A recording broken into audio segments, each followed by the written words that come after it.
আপনারা যদি অবিলম্বে এই দালালি বন্ধ না করেন, 2024 সালের 5ই আগস্ট যেভাবে খুনি হাসিনাকে দেশ ছেড়ে পালাতে হয়েছিল, আপনাদেরকে দেশ থেকে পালানোর সুযোগ আমরা দিব না। আজকে বাংলাদেশে জাতীয়তাবাদী দলের নেতা কর্মীরা এই জায়গায় আকাশ থেকে টপকায়ও আসে নাই, বাতাসের সাথে ভেসেও আসে নাই। আমরা যুদ্ধ করেছি, লড়াই করেছি, রক্ত দিয়েছি।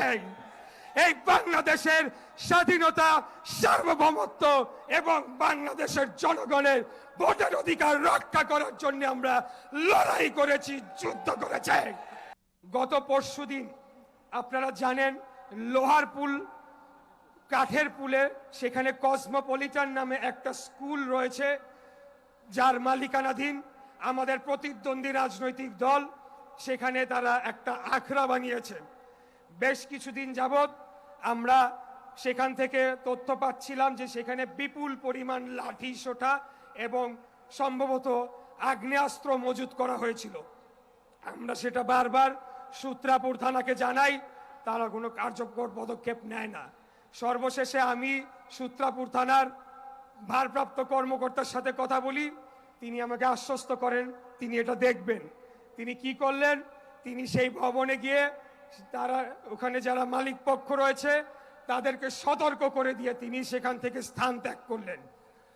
পরবর্তীতে সেটি আমরা যখন জানতে পারি, আমরা আবারও তাদের উপরে চাপ প্রয়োগ করি। ততক্ষণে 4 ঘন্টা পেরিয়ে গিয়েছে। ট্রাকে ভরে ভরে লাঠি সোঁটা, স্ট্যাম্প এবং দেশীয় অস্ত্রশস্ত্র সেই কসমোপলিটন স্কুল থেকে আমাদের প্রতিদ্বন্দ্বী রাজনৈতিক দল এবং তাদের ছাত্র সংগঠন সেখান থেকে সরিয়ে নিয়ে গেছে। এখানে আরেকটু উল্লেখ করতে হয়, কসমোপলিটন একটা ভোট কেন্দ্র হবে।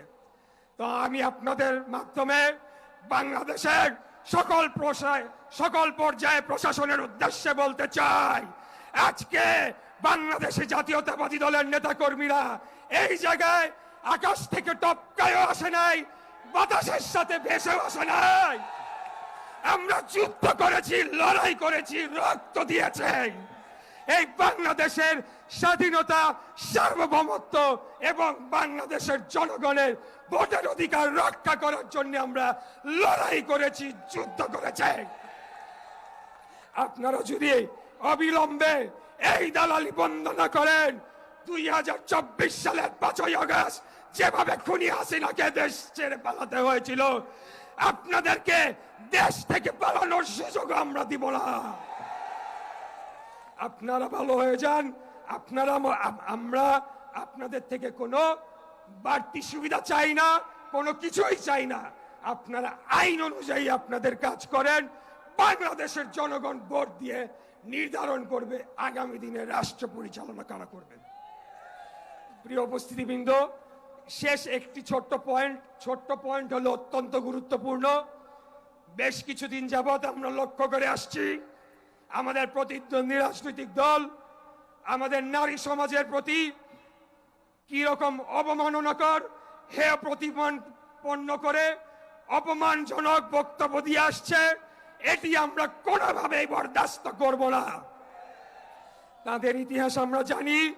তারা এখন যাই বলুক, 1971 সালে মা বোনেদের প্রতি তাদের কি আচরণ ছিল সেটা বাংলাদেশের মানুষ কোনোদিন বলবে না। তারা পায়তারা করছে, আমাদের মা বোনদেরকে ঘরে ঢুকিয়ে দিবে, তাদেরকে গৃহবন্দী করে রাখবে। এমনকি আমি মনে করি তারা যদি কোনোভাবে বাংলাদেশের রাষ্ট্র ক্ষমতা দখল করতে পারে, শুধু নারী নয়, আমাদের সকলের ব্যক্তি স্বাধীনতা হরণ করবে। তবে চিন্তার কোনো কারণ নাই।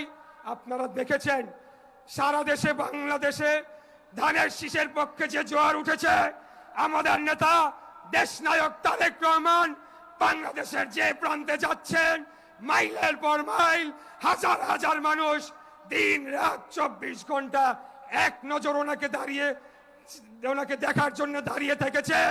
আগামী দিনে ওনাকেই বাংলাদেশের মানুষ প্রধানমন্ত্রী হিসেবে দেখতে চায়। আমি বিশ্বাস করি আগামী 12ই ফেব্রুয়ারি সারা বাংলাদেশে ধানের শীষের পক্ষে বিপুল ভোটে জয়লাভ করে আমরা সরকার গঠন করবো ইনশাআল্লাহ।